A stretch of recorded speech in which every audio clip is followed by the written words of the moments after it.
प्यार एक बहुत खूबसूरत एहसास है। जब किसी को किसी से प्यार होता है तो बस हो जाता है। वो फिर ना गरीबी देखता है, ना अमीरी देखता है, ना कास्ट देखता है, ना रंग रूप देखता है। जब किसी को किसी से सच्चा प्यार होता है तो वो सब कुछ भूल जाता है। ये जरूरी नहीं कि उस प्यार में हमें रेस्टोरेंट में खाना खाने को मिले या महंगे महंगे तोहफे मिले। जब प्यार होता है तो छोटी छोटी खुशियाँ, जैसे टपली की चाय पीकर, एक चिप्स का पैकेट खाकर भी बहुत खूबसूरत एहसास होता है। दोस्तों, आज की हमारी कहानी एक प्यार के ऊपर ही है। कैसे दो लोग एक दूसरे से बेइंतहा प्यार करते हैं और फिर वो प्यार नफरत में कैसे बदलता है। मैं एकता आज आपको एक ऐसी ही कहानी से रूबरू कराने जा रही हूँ। ये कहानी है लखनपुर की, जहाँ रूपा और सागर रहते थे। सागर एक बहुत ही गरीब परिवार से बिलोंग करता था। उसके बाबा अब इस दुनिया में नहीं थे। उसकी माँ घर घर जाकर काम करके उसकी पढ़ाई का खर्च उठाती थी। एक दिन उसकी माँ उसे कहती है, बेटा सागर, तू अपनी पढ़ाई बहुत दिल लगा कर करना। तेरे पापा की भी यही इच्छा थी कि तू अपने गांव का नाम रोशन करे। तू स्कूल पूरा करके शहर पढ़ने चले जाना और बहुत मन लगाकर पढ़ाई करना और बहुत कामयाब इंसान बनना। माँ, मुझे कहीं नहीं जाना है। आप चाहती हो कि मैं शहर पढ़ने के लिए जाऊँ, लेकिन आप इतने पैसे कहाँ से लाओगी? बाबा के जाने के बाद मेरी स्कूल की पढ़ाई भी ठीक से नहीं हो पा रही है और अब शहर जाने की बातें कह रही हो। अच्छा, आप ही बताओ, मैं शहर चला भी जाऊँ तो पैसे कहाँ से लेकर आओगी? अरे तू चिंता क्यों करता है? छोटे मालिक है ना, तेरे बाबा ने छोटे मालिक की बहुत मदद की है और जब उन्हें पता चलेगा तू शहर पढ़ने जाएगा तो वो तेरी मदद जरूर करेंगे पढ़ाई करने के लिए। हमें उधार पैसे दे देंगे और जब तू पढ़ लिख कर बड़ा आदमी बन जाएगा तो उनके पैसे लौटा देंगे। माँ, ऐसी बातें क्यों करती हो? बाबा के जाने के बाद छोटे मालिक आपसे कभी पूछने भी आए हैं कि हम जी रहे हैं या मर रहे हैं? पापा ने इतने एहसान किए उनके ऊपर, इसके बावजूद भी वो कभी हमसे मिलने नहीं आए और आप अभी भी उम्मीद लगाकर बैठी हो कि वो मेरी पढ़ाई के पैसे देंगे। ऐसा नहीं होगा। सागर अपने खाने की प्लेट छोड़कर गुस्सा करते हुए चला जाता है और उसे अचानक ट्रेन की आवाज आती है और वो झटपट खाना छोड़कर भागने लगता है। उसकी माँ कहती है, अरे कहाँ चला? माँ, ट्रेन तो आने देना, कौन सा हमारे गांव में रुकेगी? माँ, आपको तो पता है मुझे ट्रेन देखना बहुत पसंद है। इतना कहकर वो दौड़ता हुआ भाग जाता है। वो ट्रेन नहीं बल्कि फाटक में खड़ी हुई रूपा को देखता है। रूपा इसी समय रोज स्कूल जाती थी। उसे रोज फाटक मिलता था क्योंकि जो समय उसका स्कूल जाने का था वही समय ट्रेन के आने का भी था। तो सागर ट्रेन को नहीं, रूपा को देखने आता है और रूपा को भी ये पता था कि सागर उसे रोज देखने आता है और वो दोनों आंखों ही आंखों में प्यार का इजहार कर देते हैं। लेकिन दोनों ने आपस में बात करने की कभी हिम्मत नहीं दिखाई। एक दिन सागर ऐसे ही गांव में जा रहा था तो अचानक उसे रूपा दिखाई देती है और वो उसे देखता रहता है। फिर जैसे ही रूपा उसके पास आती है तो सागर उसे इग्नोर करके आगे चल देता है। तो रूपा उससे कहती है, सागर सुनो, वैसे तो तुम रोज मुझे देखने के लिए फाटक पर आते हो, एक मिनट भी लेट नहीं होते।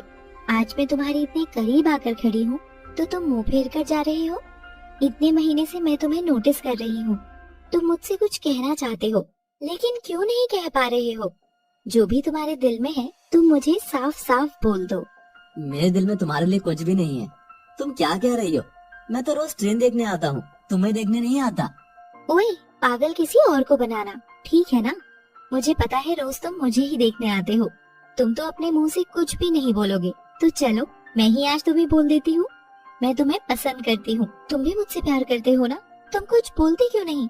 मैं नहीं करता। फिर रूपा उसका मुंह पकड़कर उसे किस कर देती है और कहती है, प्यार भी करता है लेकिन इतनी भी हिम्मत नहीं कि बोल सके।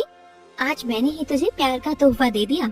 मैं तुझसे बहुत प्यार करती हूँ, तुझे बहुत पसंद करती हूँ। आई लव यू सागर।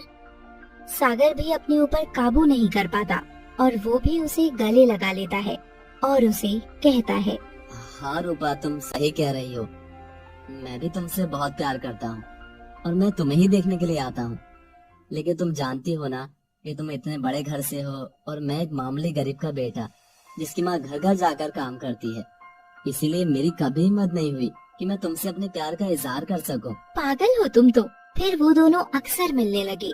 दोनों आपस में बहुत प्यार करने लगे, बहुत बातें करने लगे, धीरे धीरे एक दूसरे को समझने लगे। लेकिन उनके प्यार को नजर लग जाती है।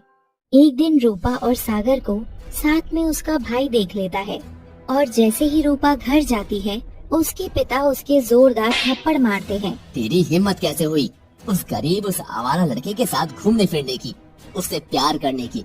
तुझे मेरी इज्जत का जरा भी ख्याल नहीं है? मैं तुझे जान से मार दूंगा। तूने मेरी नाक कटा दी है। नहीं बाबा, ऐसी कोई बात नहीं है। मैं उससे बहुत प्यार करती हूँ और सागर एक बहुत अच्छा लड़का है और वो पढ़ाई भी तो कर रहा है। वो इतना अच्छा है पढ़ाई में कि एक न एक दिन वो बहुत बड़ा आदमी बन जाएगा।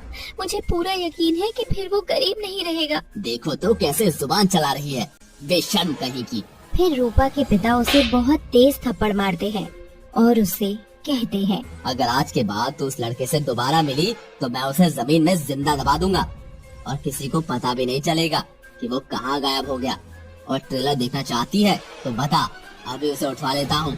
रूपा अपने पिता की बात सुनकर बहुत घबरा जाती है क्योंकि उसके पिता एक बहुत ही बड़े जमींदार थे और उसे पता था कि अगर उसने उनका कहना नहीं माना तो वो सागर को जान से मार देंगे। फिर सागर रोज उसे देखने आता था लेकिन वो उसे इग्नोर करती रहती थी। फिर सागर उससे बात करने की कोशिश करता है लेकिन रूपा उससे बात नहीं करती। फिर एक दिन सागर उसे रोक लेता है और उससे कहता है, क्या हुआ रूपा? मैं इतने दिन से कोशिश कर रहा हूँ तुमसे बात करने की, तुम मुझसे बात क्यों नहीं कर रही है? ना तो मुझे देखती है ना मुझसे बात करती है, आखिर क्या हुआ है? होना क्या है, मुझे सिर्फ तेरे साथ टाइम पास करना था सो मैंने कर लिया। मैं तुझसे प्यार व्यार कुछ नहीं करती। देख सागर, मैं एक अमीर घर की लड़की हूँ और तुझ जैसे गरीब लड़के के घर में मैं कैसे रहूंगी? मैं तुझसे शादी तो कभी नहीं करने वाली थी क्योंकि तेरे घर में तो शादी करके मुझे जिंदगी भर रोना ही था। पर हाँ, क्योंकि तू देखने में अच्छा है और पढ़ाई में भी अच्छा है तो मैं सिर्फ तेरे साथ टाइम पास कर रही थी। अपने दोस्तों को दिखाना चाहती थी कि देखो मेरा बॉयफ्रेंड भी कितना स्मार्ट है, क्योंकि देखने में तो तू ठीक ठाक ही है, भले ही गरीब हो। तुम क्या बोल रही हो? दिमाग खराब हो गया है? कैसी बातें कर रही हो? तू तो मुझसे प्यार करती है ना? प्यार? और तुझसे? तू पागल हो गया है? तुझे पता नहीं क्या, तुझ जैसे लड़के सिर्फ टाइम पास के लिए तो सही है पर शादी के लिए नहीं। मैं सिर्फ तेरे साथ घूमना फिरना और मजे करना चाहती थी और उस सब के बाद छोड़ देना चाहती थी, क्योंकि शादी के लिए तो वही लड़के अच्छे होते हैं जो अमीर होते हैं, जिनके घर जाकर हम चैन की जिंदगी काट सकें। और वो तो मैं अपने पापा की पसंद से ही करूंगी। और वैसे भी मैं तुझे एक बात बता दूं कि मेरे पापा ने मेरे लिए एक बहुत बड़े घर का लड़का पसंद कर लिया है, जिससे मैं बहुत ही जल्द शादी करने वाली हूँ। सागर रूपा की ये बात सुनकर बुरी तरह टूट जाता है। उसे लगता है रूपा ने उसे प्यार में धोखा दिया है और वो उससे बहुत नफरत करने लगा, जबकि ऐसा नहीं था। रूपा ने उसकी जान बचाने के लिए ये सब ड्रामा किया था, लेकिन सागर की नफरत इतनी बढ़ गई कि उसने अपनी माँ से बोल दिया, माँ, आपने कहा था ना कि आप छोटे मालिक से मेरी पढ़ाई के लिए पैसे लोगी, तो मैं शहर जाना चाहता हूँ, पढ़ाई करना चाहता हूँ और एक बड़ा आदमी बनना चाहता हूँ, तो तुम कल ही जाकर पैसे ले लो जिससे मैं शहर चला जाऊँ। मैं अभी जाकर छोटे मालिक से बात करती हूँ। सागर की माँ छोटे मालिक के पास जाकर उसकी पढ़ाई के लिए कुछ पैसे उधार ले आती है। सागर वो पैसे लेकर शहर निकल जाता है, लेकिन वो उन पैसों से पढ़ाई नहीं करता, बल्कि एक छोटी सी कपड़ों की दुकान खोलता है और दिन रात मेहनत करता है और धीरे धीरे उसकी दुकान एक शोरूम में बदल जाती है और वो एक बहुत बड़ा आदमी बन जाता है। और जब लौटकर गांव आता है, वो जिससे इतनी नफरत करता था उसे दिखाना चाहता था कि जिस गरीब को तूने सिर्फ यूज किया था, प्यार नहीं, आज वो गरीब गरीब नहीं बल्कि शहर का सबसे बड़ा आदमी बन गया था। लेकिन उसे गांव जाकर पता चलता है कि रूपा तो अपनी शादी के दिन ही जहर खाकर मर गई थी, क्योंकि वो सागर से प्यार करती थी। सागर ये सब सुनकर बहुत बुरी तरह टूट जाता है कि जिस लड़की से वो इतनी नफरत करता था, दरअसल वो उससे इतना प्यार करती थी कि उसकी जान बचाने के लिए उसने ये सब झूठ बोला और वो अपनी पावर का यूज करके रूपा के पिता को जेल भेज देता है क्योंकि उन्होंने रूपा को सागर को जान से मारने की धमकी दी थी और उसे किसी दूसरे आदमी से शादी के लिए मजबूर किया था, जिसे मजबूरी में आकर उसने